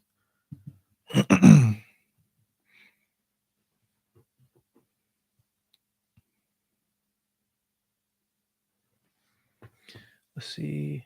I'd say Magic, then either Grizzlies or Clippers, but not both. Magic. Yeah, definitely would definitely be the Magic. We're definitely in agreement there. Grizzlies or Clippers, but not both. Mm. Grizzlies. Grizzlies. No John Morant. Give me Grizzlies. Yeah. Especially the way Jaren Jackson Jr. just got exposed because he can apparently, because he's the let me say this. Rudy Gobert to me was a genuine defensive player of the year. Because while he wasn't great rotating on guards on the perimeter, he he effectively dropped the percentage and the number of shots that were taken at the rim by his opponents so significantly that it actually affected the game wildly. It affected the outcome of the game. So that made him the depoy for me. When it comes to Jared Jackson Jr., he's allowed to roam because he has Steven Adams. I don't know what Steve Kerr was thinking trying to turn him into Draymond Green because he's not Draymond Green. So sticking him on one position and expecting him to be able to do these all these other assignments, it didn't work. And then you had Walker Kessler sitting on the bench, and he's like, "Hey, I can help, but okay." And he sat there like a good person. He's a better man than me because I should make a video slandering Steve Kerr because to me Steve Kerr just happened on Mark Jackson team. Mark Jackson gave him the foundation and he just extended on it. Now credit to him for doing that, right? But no, you didn't build this. It started without you. You just put it in the oven on 350 and let it cook. That's all you did. I'm oversimplifying it, of course. I don't hate Steve Kerr. I don't want it to come off that way, but there's a lot more that could have been done on his end. I want Tyrese, but I know we won't get him. I feel you. I feel you. Tyrese Halliburton on this team would be tough. His jumper's so weird. I haven't watched a full game of Tyrese Halliburton ever up until I was watching the FIBA World Cup and I saw his jumper. He literally jumps like 3 inches off the ground. Like it's actually wild. Because I thought I didn't have I didn't jump when I shoot. He does not jump. Like it's wild. But it goes in enough, at least in the NBA. Mm. But yeah, man. Anything else real quick?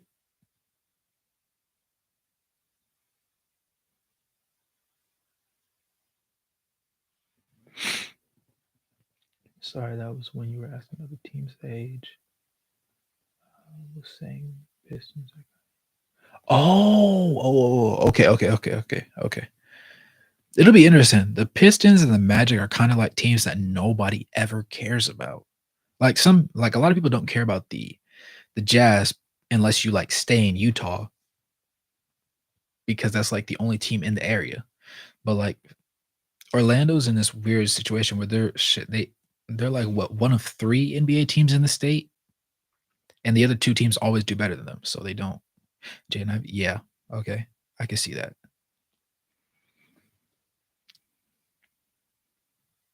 DeJounte Murray signed through 27-28. His last season is a player option. Salary is to commensurate with his talent. He doesn't cost more than 30 million until his last year. Really? Oh, okay. I didn't see the salary breakdown. I just saw the total amount. Sidebar. Chris Dunn for 2.5 million. That's great money. That's terrific money. Someone needs to throw him some money under the table. I think, because you have some guys that'll give you 15 and 3, and you'll have to pay them 15 million. Shoulder shrug. I'm here for some player empowerment because players should have control of their destiny, but I don't want it to completely destroy how the league works and just send everybody all over the place for the sake of bread. Chris Dunn is a bargain. He's way underpaid, bro. Yes. My most recent video is titled Chris Dunn secured the bag or something like that. Uh, it's not really a bag. Somebody was in the comment section said, haha, it's not a he didn't secure a bag. And I was like, I mean, it wasn't a bag, it was more like a wallet with a change pouch attached to it. 2.5 million? Not to mention the fact that in 22 games last season, he got paid 750K, I want to say. Yeah, because it was 2 10 days and then they let him finish out the season. I don't want either of the balls. Oh, talking about Lonzo and LaMelo? I I I hate it when everybody said LaMelo was better than Lonzo. LaMelo just takes more shots and does things more flashy than Lonzo. Lonzo just likes winning basketball games. He likes playing basketball and winning games. And unfortunately, his injuries get in the way, and he's become a significantly better shooter. I think he was bordering on 40% if he didn't already hit 40% that last year before like things really went downhill. But LaMelo is not nearly as much of a positive as his brother, in my opinion. Hence by the fact that I just looked at the Hornets stats for tonight and he shot 4 of 15, but somehow the Hornets still won. Shout out PJ Washington, who came on the scene out of nowhere, shot for 12 16 from the field. Okay, yeah, 40% on high volume. That's the thing. Because with they both shoot a lot of threes, but LaMelo takes a lot more shots in general. The issue is LaMelo refuses to get in the weight room and put on more muscle mass, so his shooting percentage at the rim is low by comparison to like the average guards in the NBA. Honest within a certain after a certain number of shot attempts, of course. Um, which is what makes it problematic. Whereas Lonzo rarely takes the ball inside the 3-point line, and that's why his field goal percentage is a lot closer to his 3-point percentage. It's not because he can't shoot at the rim, it's because he doesn't really take any shots at the rim. Most of his shots just come from beyond the arc. LaMelo, yes, most of his shots come from outside the arc, but whenever he attacks the rim, he misses a lot more than he should, especially for a guy that's 6'7", allegedly. 6'6", 6'6", 6'7". Either way, but the Hornets have a lot of issues. Shout out Steve Clifford for coming back and trying to deal with them. It's not really going terrifically, but they won tonight, so I'm gonna shut up. I'm gonna be nice. mm, let me see. Let me see. Let me see. Oh, anything else interested that you saw? Whether it be from this game or any implications going forward? I probably got like 10 more minutes in me before I gotta lay down because I gotta get up for work in like 4.5 hours. I'm not looking forward to it, bro. I'm not gonna lie. Um, let me think. Against the Clippers, expect Walker Kessler to have a better game. He's the one person that has to have a better game against the Clippers, and against specifically Zubac has to have a better game. From in my opinion, he has to. I don't think Jordan Clarkson is going to give him 24, but I also think Chris Dunn will score double figures.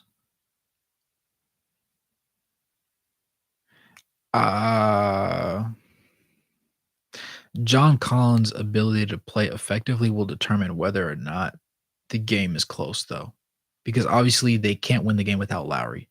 But John Collins is going to be that guy that bridges the gap between the two of them.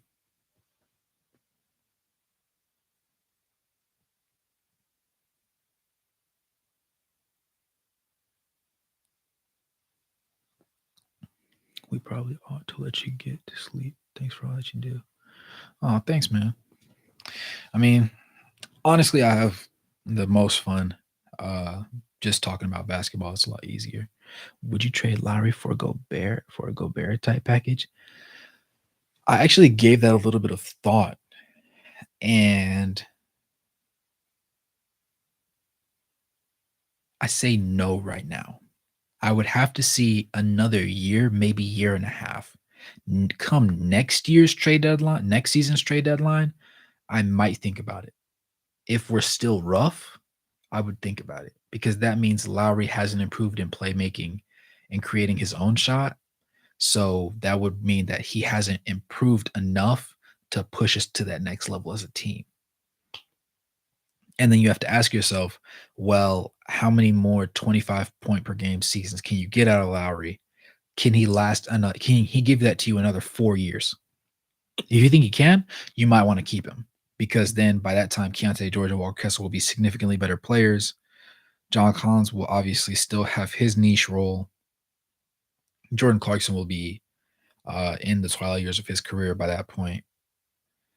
And Kelly Olynyk, if they do resign him after the season, which at the moment I think they should. I think he fits well with this particular roster, and he fills a need. If that happens, then I would say keep him.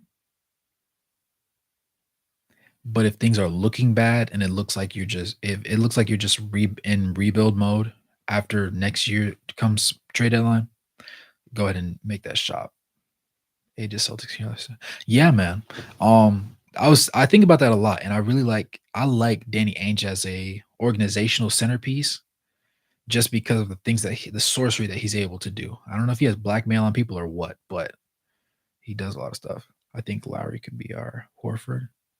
That's a very interesting thought. Hmm.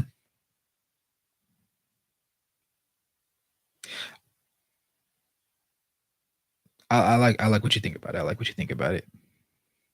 Hang on to Lowry. That's what I'm sitting on right now. Yeah, because like unless if your team's going to be trash for the next 3 to 5 years, then you might want to trade him, but not right now. You have to know for a fact that you're not going to be a good team for the next couple years. Because if you think you can be a playoff team, I would argue that you get one more veteran added to the roster from the guard standpoint. Maybe you want to just call Chris Dunn that guy and let Keontae George learn trial by fire, get some Bryce Sensabaugh mixed in there every now and then go from there. But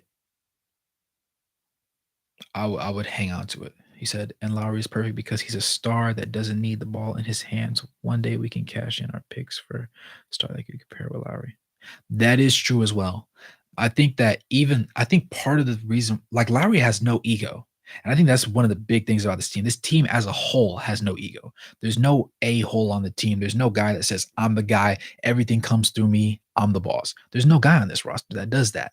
And that's why I say Lowry's the heart and soul because when Lowry plays bad, yes, the team suffers. When Lowry plays great, the team is great.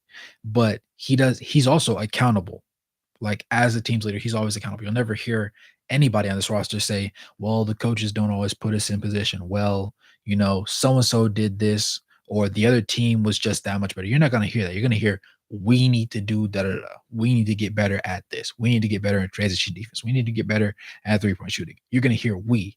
And that whole culture of just us being better and being dogs as a unit, as a whole, is going to do more for them in the long run, I personally believe.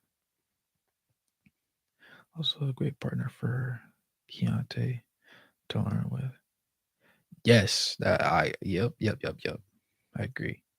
Taylor also is going to be the beneficiary of being able to take a slower development route because having Mark Kessler, having John Collins, having Lowry Markkinen, there's not a lot of teams that have a front court that's that solid from small forward to center.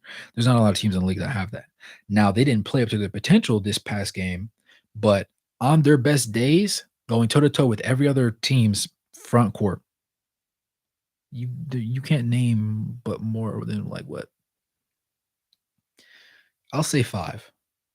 I can't think of 5 off the top of my head, but I'm gonna say 5. They're definitely a top 10 front court team. Like Lowry, John Collins, Walker Kessler, those 3 together. So when you have that to learn from, you're not forced to be the producer. If you can't produce, somebody else is going to step up and say, "I got you." And that's something that's a lot of that some rookies need. I think Taylor Hendricks is going to be that guy. Now, for Keontae, he's more of a guy that needs to be in the fray and suffer, but have that veteran that taps him on the shoulder. And when he puts his head down, somebody that lifts his head up and says, "Yo, keep shooting that thing. It's not going in, but it's gonna go in at some point. Keep shooting it." And that also comes from the front court players telling him that it's okay to shoot. Because a lot of times when you're a guard and you're missing your shots, you're not the one that has to rebound. It's gonna be your bigs. It's gonna be John Collins. It's gonna be Walker Kessler. It's gonna be Kelly Olynyk. It's gonna be Lowry Markkinen. They're gonna have to get their own shots up, be efficient with their shots, and board your misses. But if you have them and they're like, "Yo, keep shooting it. You can't be afraid to shoot." It's if I don't get the rebound, that's my fault. But your job is to shoot the ball when you're open. Please shoot the ball. Because if you're unwilling to shoot the ball, you become a cavity on offense, and you're hurting your team. You become a cancer in a sense. But yeah,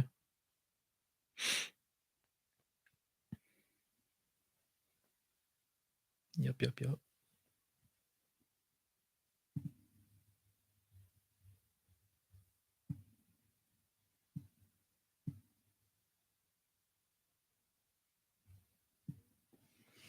Any other thoughts?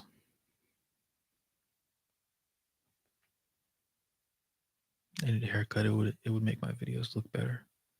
It's coming, I promise. It's not there. Great YouTuber. I'm so glad. Sorry, I spam with the chat so much. I'm so excited. No, I appreciate having somebody to talk to. There's nothing rougher than feeling like you're talking to yourself on screen because there's only but so much you can talk about regarding one particular game, which is why I get those random tangents where I talk about a Hornets player or something that happened 3 years ago in the league or whatever the case may be. So it's just always good to have somebody to talk to in the chat. And it's really as simple as like a lot of people they have hundreds or thousands of people in their chats just constantly spamming. You can't respond to everybody. You can't have a genuine conversation but with like what, 5 people.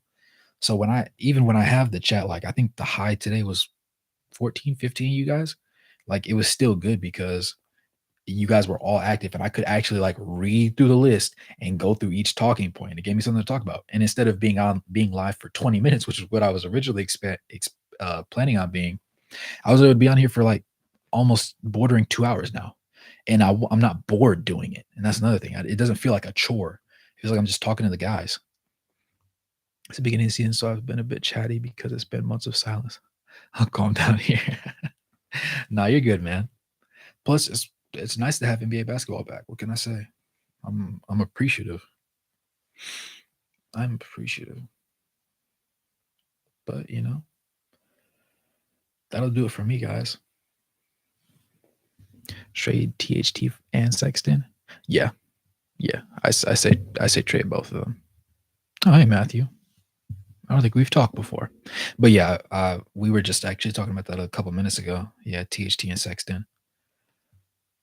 I love Sexton, but right now he cannot reach his full potential on the Utah Jazz, which is why he has to be traded. And THT is a Swiss Army knife that doesn't do enough of any particular thing great, which is why he has to go as well. And even if you can't get Tyler Hero, if you can just get a solid point guard as a distributor, your backcourt goes from a 6-man rotation down to five. That's more easy to manage because then you have five backcourt, five front court. And then when things get really tough, if you have to cut one of those guys down, it's a lot easier to cut that one guy because by that time you know exactly who it is. We should have kept.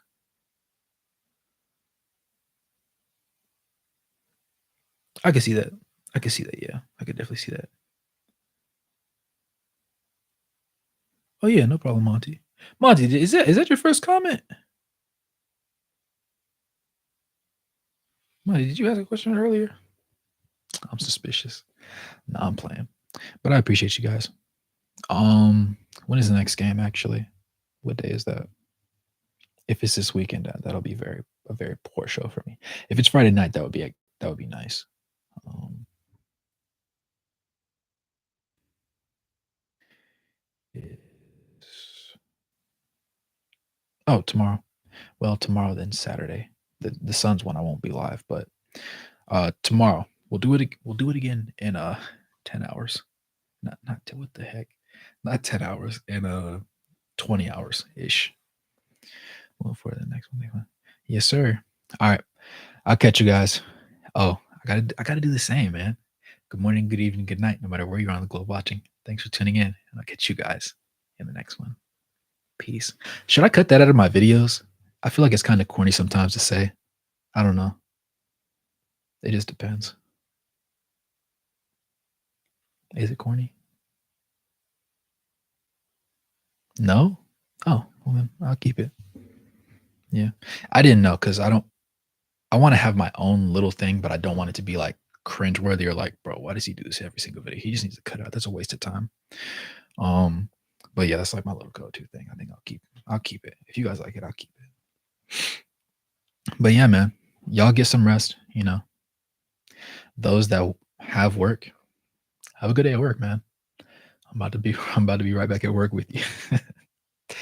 And I'll catch you guys tomorrow night. I'll probably what time is the game tomorrow actually? So I know what time. Tomorrow's game starts at 9:30. So I'm on the East Coast, so it'll be probably midnight for me whenever I get live. That's perfectly fine. So I'll catch you guys whenever tomorrow's game finishes up. Hopefully we get a better outcome. Even if we don't win that game, as long as it's just a better showing, things will be a lot better. Ooh, that's nasty. 7:30 Mountain. Oh wait, yeah, that does make sense because 2 hours back. Yeah, yep, yep. I know people in so many different time zones. It throws me for a loop too often. But yeah, I'll catch you guys in a bit. Appreciate it.